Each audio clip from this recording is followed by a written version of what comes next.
Não estudei nada pro Enem. E agora?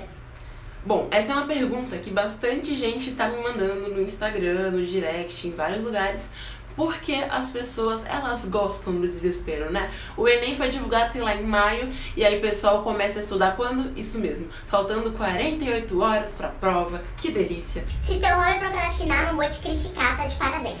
Não é mesmo? E independente do seu motivo pra não ter estudado pro Enem, calma, que eu não fico aqui te criticando e tal, até porque quem sou eu pra criticar, né? Então, eu vim dar aqui algumas dicas, estratégias e tal pra você conseguir fazer a prova, mesmo que você não tenha estudado. Não estou garantindo que você vai passar em primeiro lugar em medicina na federal, mas você consegue uma notinha aí que dá pra conseguir alguma coisa com o Enem, que você não vai jogar fora o dinheiro que você fez, o dinheiro que você gastou pra se inscrever pra essa prova, beleza? Então, chega de enrolação e vamos logo pro que interessa, né? Primeira coisa, entenda que a redação é um ponto muito importante no Enem. Primeiro, porque ela é a maior nota que você pode conseguir. E segundo, porque se você zerar a redação, você simplesmente jogou tudo no lixo. Porque se você zera a redação, você não consegue bolsa pelo ProUni, você não consegue vaga pelo SISU, você não consegue absolutamente nada com o Enem se zerar a redação. Então, o que eu recomendo pra você? Acho que quem me acompanha aqui no canal sabe que eu sou totalmente contra estudar de última hora, totalmente contra ficar estudando na véspera, mas se você realmente não estudou nada, você vai ter que fazer alguma coisa. Então, treina a sua redação nessas poucas horas aí que estão faltando pro Enem.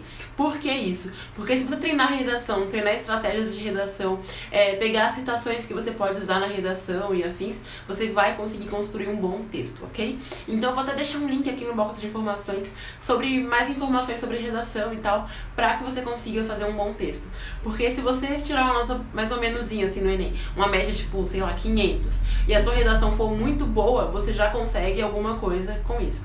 Agora, se sua média for 500 e a sua redação também for 500, aí quebra, né? Então, foca na redação, tá? Coloca a redação assim, tipo, em primeiro plano. Deus no céu, redação na terra. Pra você conseguir fazer um bom texto e não ter problemas aí com a sua nota no Enem. Segunda coisa.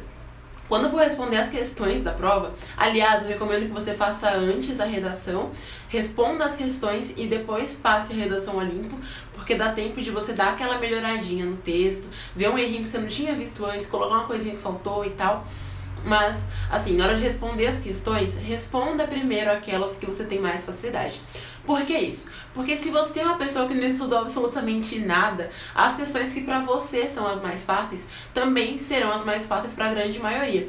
E o Enem, a nota é calculada, né, por meio de um método, uma estratégia, enfim, de uma coisa chamada TRI, que é Teoria de Resposta ao Item.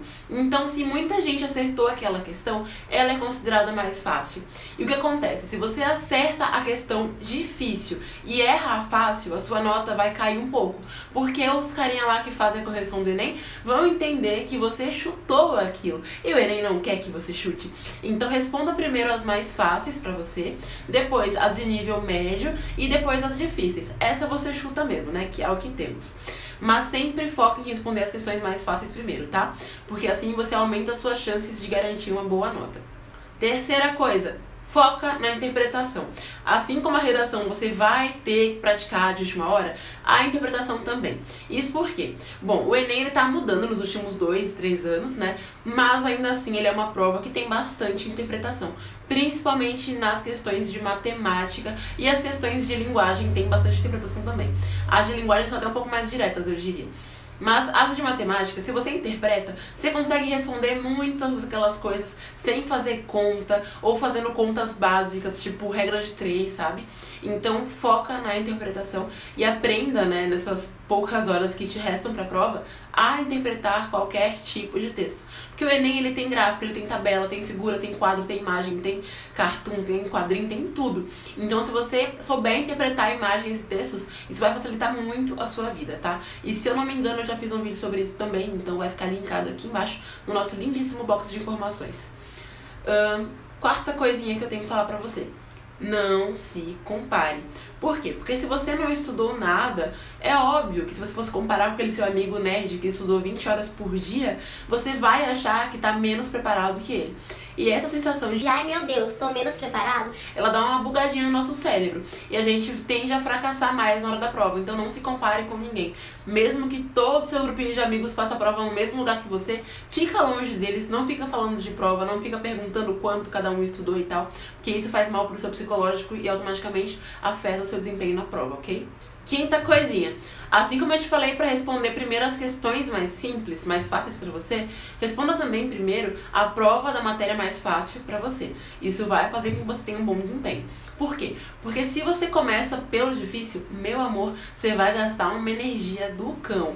E quando você chegar no final para responder aquelas mais fáceis, você não vai conseguir responder.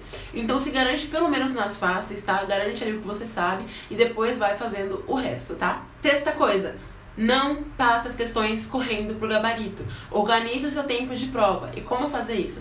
Uma coisa que eu sempre falo pra todo mundo que me pergunta sobre vestibular, pros meus alunos, meus amigos, enfim, pra todo mundo, é fazer bloco de questões.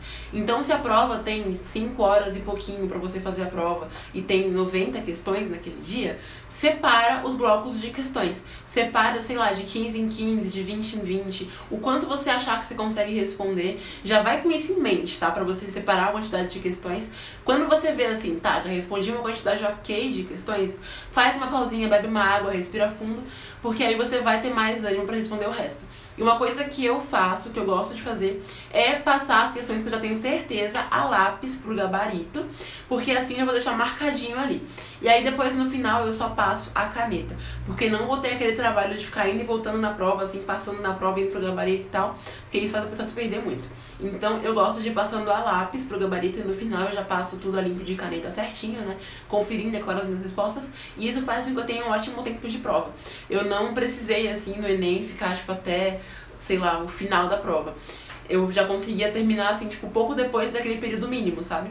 Então, tenta fazer a prova no seu tempo, é claro. Se você precisar usar todo o tempo de prova, tá tudo bem. Mas não pode correr o risco de não conseguir responder alguma coisa, tá?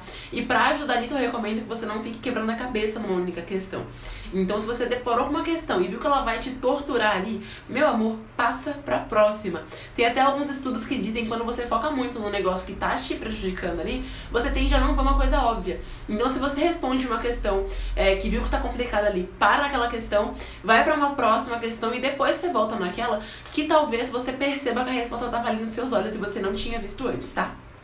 E por último, mas não menos importante, essa é pra quem realmente quer aproveitar assim esse tempinho final que resta, mas sabe que estudar na véspera não dá muito certo, é você investir em filmes, né? Na própria Netflix tem alguns filmes que ajudam bastante, que te colocam assim mais contextualizado em história e outros temas e ajudam muito, principalmente a quem tá muito longe muito longe? É quem tá muito tempo longe da escola, que não lembra de mais nada mesmo. Então alguns filmes podem te ajudar a entender melhor alguns assuntos, e isso é bacana porque o seu belíssimo cérebro vai entender que você está se divertindo e não tá estudando ali de cima da hora. Então isso não vai ser tão prejudicial quanto você sentar e parar para estudar um assunto Agora o funk começa. Os caras adoram passar tocando funk quando eu tô gravando. Enfim, o seu cérebro vai entender que aquilo ali é mais uma diversão do que um estudo e você não vai se saturar se você estudar algumas coisinhas aí por filmes e tal, ou uns videozinhos engraçados, enfim. Então, eu acho que era isso que eu tinha que falar pra vocês. Boa sorte e sucesso aí a todos que vão fazer esse Enem. Então, se você gostou desse vídeo, deixa um like aqui, se inscreve no canal se não conhece ainda. Um big beijo, a gente se vê no próximo vídeo e tchau!